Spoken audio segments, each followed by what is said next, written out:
Hello दोस्तों, EFL learning के नए वीडियो में आपका बहुत बहुत स्वागत है। दोस्तों 19 मार्च को नजारा टेक्नोलॉजीज के आईपीओ की बिडिंग समाप्त हो गई है। तो दोस्तों इस वीडियो में हम अलॉटमेंट के चांसेस डिस्कस करेंगे। दोस्तों सब्सक्रिप्शन का डेटा आपको बताएंगे, कौन सी इंपॉर्टेंट डेट्स है, मतलब कितनी तारीख को अलॉटमेंट की लिंक आ जाएगी, कितनी तारीख को इसकी लिस्टिंग होने की बात है, ये सब इंपॉर्टेंट डेट्स आपको हम बताएंगे। लिस्टिंग के समय क्या एक्सपेक्टेशन रखी जा सकती है उसके बारे में हम चर्चा करेंगे, और वीडियो के बिल्कुल लास्ट में नजारा टेक्नोलॉजीज और उसके आईपीओ से जुड़ी कुछ इंपॉर्टेंट इंफॉर्मेशन जो कि इन्वेस्टर्स को जरूर जाननी चाहिए, वो सब हम बताने वाले हैं। दोस्तों अगर हम बिडिंग की ही बात करें तो आईपीओ को बहुत ही अच्छा रिस्पांस मिला है। 175 टाइम्स ये आईपीओ सब्सक्राइब हुआ है। 582 करोड़ का आईपीओ था, बहुत ही अच्छा सब्सक्रिप्शन हुआ है। ये देखिए क्यूआईबी 103 टाइम्स सब्सक्राइब हुआ है, एनआईआई 389 टाइम्स सब्सक्राइब हुआ है। हो सकता है ये एनआईआई फिगर और ज्यादा हो सकता था, लेकिन चूंकि इजी ट्रिप का आईपीओ थोड़ा सा शॉकिंग रहा है एनआईआई की अगर दृष्टि से, तो ये फिगर 389 डिसेंट कहा जाएगा। अब रिटेल सब्सक्राइबर्स की बात करते हैं, 75 टाइम्स यहां पर सब्सक्राइब हुआ है दोस्तों, तो ये चीज हमको समझ के रखनी है। अब इसके बेसिस पर अलॉटमेंट के चांसेस हम डिस्कस करते हैं। दोस्तों यहां पर हम रिटेल इन्वेस्टर्स के अलॉटमेंट की बात करेंगे, जिन्होंने 14,313 रुपए का एक लॉट जो उन्होंने जो इन्वेस्ट किया हुआ है। देखिए सबसे पहली बात है, रिजेक्शन हो सकते हैं, लेकिन इंपॉर्टेंट चीज यह है कि ये आईपीओ 75 टाइम्स, जी हां 75 टाइम्स ये ओवर सब्सक्राइब हुआ है। अगर मैं थ्योरेटिकली अगर मैं बात करूं तो घर से अगर 75 एप्लीकेशन जा रही है, जो कि बहुत ही मुश्किल है, अनलाइकली है, बिल्कुल न के बराबर है, तो फिर एक एप्लीकेशन में आपका अलॉटमेंट होने का चांस है। जी हाँ, रिजेक्शन थोड़ा बहुत हो सकता है, उसको भी अगर हम कंपेयर करें, उसको भी हम देखें दोस्तों, तो भी 2% से भी कम यहां पर अलॉटमेंट का चांस है।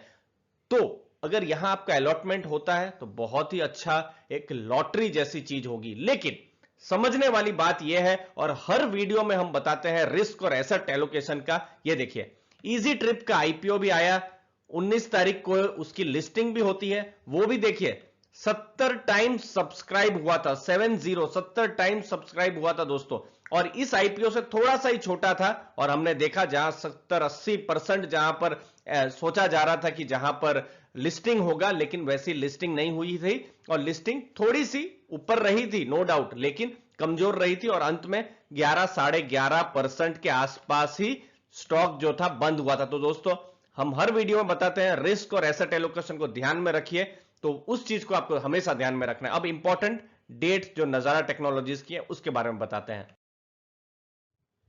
देखिए जो इंपॉर्टेंट डेट्स है, रिफंड जो है इनिशिएट हो जाएगा 25 मार्च को, और एक्सपेक्ट भी हम कर रहे हैं कि जो लिंक है वो 25 मार्च को आ जाएगी। तो दोस्तों चैनल को सब्सक्राइब करके रखिएगा, हम हर बार की तरह जो कम्युनिटी पेज है वहां पर ये लिंक को हम शेयर कर देंगे। दोस्तों शेयर क्रेडिट अगर आपको यहां पर अलॉटमेंट होता है तो फिर 26 मार्च को यहां पर शेयर क्रेडिट आपके डीमैट में हो जाएगा। फिर देखिए 27-28 को तो छुट्टी है, सैटरडे संडे है। फिर 29 मार्च को भी मार्केट बंद रहने वाला है। क्यों बंद रहने वाला है? क्योंकि होली की उस दिन छुट्टी है, तो ये 3 दिन छुट्टी रहेगी, और एक्सपेक्टेड लिस्टिंग है मार्च 30। लेकिन हमने देखा भी हुआ है पास्ट में, कभी कभी ये प्रोसेस जल्दी भी हो जाता है, तो ऐसा भी एक्सपेक्ट किया जा सकता है कि 1 दिन 2 दिन आगे पीछे भी यहां हो सकता है। तो ये टेंटेटिव इंपॉर्टेंट डेट्स है, टेंटेटिव टाइमलाइन है। अब दोस्तों लिस्टिंग गेन पर जाएं उससे पहले आपके लिए बहुत अच्छी डील है, जहां आप फ्री में डीमैट अकाउंट ओपन कर सकते हैं एंजल ब्रोकिंग से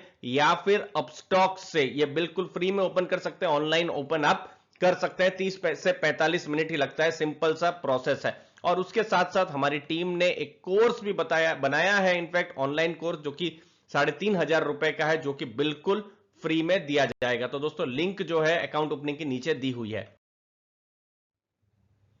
अब दोस्तों लिस्टिंग गेन का एक्सपेक्टेशन देखिए, लिस्टिंग गेन के समय इंपॉर्टेंट चीज है ग्रे मार्केट प्राइस में क्या चल रहा है, और हमने पास्ट में देखा भी है कि ग्रे मार्केट प्राइस एक अप्रोक्सीमेट ठीक ठाक हिसाब दे देता है, तो 70% का ये प्रीमियम बोल रहा है। लेकिन अभी इजी ट्रिप का आईपीओ आया था, और वहां पर हमने देखा कि मार्केट भी थोड़ी वोलेटाइल थी, और ये आईपीओ में भी जहां 50-60% का हम लोग प्रॉफिट एक्सपेक्ट कर रहे थे, तो उतना बड़ा प्रॉफिट नहीं हुआ, सिर्फ 11-12% तक का ही प्रॉफिट हुआ है। तो इसको चीज को समझना है। तो जो ग्रे मार्केट प्राइस है वो पूरी तरीके से एक तरीके से सही इंफॉर्मेशन दे, वो भी बता पाना बहुत मुश्किल है, और यहां वोलेटिलिटी बहुत है। लेकिन जिस हिसाब से यहां पर इस आईपीओ में जो बड़े एंकर इन्वेस्टर्स हैं, जिसके बारे में मैं थोड़ी देर में बताऊंगा, उन्होंने अप्लाई किया हुआ है, तो यहां डिसेंट लिस्टिंग हो सकती है, अनलेस कि कोई बड़ा शॉकिंग इवेंट ना आ जाए। क्योंकि देखिए, ये कोविड को लेकर फिर से लॉकडाउन की अलग अलग जगह में बात चल रही है, फिर यूएस में बॉन्ड यील्ड को लेकर थोड़ा बहुत इश्यूज है, जहां बॉन्ड यील्ड जो है वो बढ़ रही है। तो ये सब कुछ मैक्रो इकोनॉमिक्स बाजार को थोड़ा सा पैनिक में डाल सकते हैं। तो फिर से मैं बताता हूं दोस्तों, रिस्क को आपको ध्यान में रखना है, एसेट एलोकेशन को फोकस करना है। 30 सेकंड लूंगा। एसेट एलोकेशन समझ लीजिए, आपके पास 10 लाख रुपए है, तो आपको 4 लाख 5 लाख रुपए एक ही स्टॉक में डालना सही नहीं है दोस्तों। तो उस हिसाब से अपना एसेट एलोकेशन का प्लान करिए। डेट में भी रखिए, एफडी में भी रखिए, सेविंग अकाउंट में भी रखिए, स्टॉक में भी रखिए, अलग अलग जो एसेट्स है हर क्लास में थोड़ा बहुत इन्वेस्ट करते रहिए दोस्तों। और अपने जो फाइनेंशियल एडवाइजर है उसकी सलाह जरूर लीजिए। लास्ट में नजारा टेक्नोलॉजीज के आईपीओ को लेकर, बिजनेस को लेकर इंपॉर्टेंट चीज देखिए, इस आईपीओ में 8 म्यूचुअल फंड स्कीम ने अप्लाई किया था, जो कि बहुत ही अच्छा कहा जाएगा। देखिए, ये मैं आपको एक कंपैरिजन देता हूं, ये 582 करोड़ का आईपीओ था, और देखिए बड़े नाम एसबीआई, एचडीएफसी, आईसीआईसीआई, एक्सिस, ये सब ने यहां पर उन्होंने थोड़े थोड़े पैसे लगाए हैं। कल्याण ज्वेलर्स 1175 करोड़ का आईपीओ, ऑलमोस्ट इसका डबल आईपीओ था, लेकिन वहां पर सिर्फ दो ही एंकर इन्वेस्टर्स थे। तो एक तरीके से जो बड़े इन्वेस्टर हैं इस आईपीओ पर पॉजिटिव है। लेकिन अगर मैं फंडामेंटली बात करूं, और मैं फंडामेंटल पर बहुत ज्यादा फोकस करता हूं, हमारे जो सब्सक्राइबर्स हैं ये जानते भी होंगे, इसके फंडामेंटल बिल्कुल भी मजबूत नहीं है, कमजोर है। क्योंकि देखिए, फाइनेंशियल ईयर 20 में लॉस था, नेगेटिव अर्निंग पर शेयर है, आरओसी या रिटर्न ऑन इक्विटी बात करूं तो सब नेगेटिव है। तो उस हिसाब से कंपनी फंडामेंटली तो मजबूत नहीं है। दूसरी चीज है, मार्केट को यहां पर एक्सपेक्टेशन क्या है कि जो बिजनेस है बहुत ही रिलेटिवली न्यू है, क्योंकि ये जो गेमिंग इंडस्ट्री है इसको आप कंपेयर नहीं कर सकते। कल्याण ज्वेलर्स को आप शायद टाइटन के साथ या फिर किसी दूसरी ज्वेलरी कंपनी के साथ कंपेयर कर सकते हैं दोस्तों। क्राफ्ट्समैन को आप ऑटो एंसिलरी की देख दो कंपनी के साथ आप कंपेयर कर सकते हैं, लेकिन यहां पर हम किसी के साथ कंपेयर नहीं कर सकते हैं। रिलेटिवली न्यू बिजनेस है यहां पर, और इसीलिए इन्वेस्टर्स को यहां पर एक्सपेक्टेशन है। लेकिन देखिए, इन सब जितने भी बड़े बड़े म्यूचुअल फंड्स हैं उन्होंने अपनी एसेट एलोकेशन जरूर की करके ही रखी है कि कल कुछ शॉकिंग कुछ न्यूज होता है तो उनका पैसा ज्यादा ना डूबे, और अगर अच्छा होता है तो फिर तो बहुत अच्छा है सबके लिए। तो इसीलिए सभी एस्पेक्ट्स को आपको हमको ध्यान में रखना है।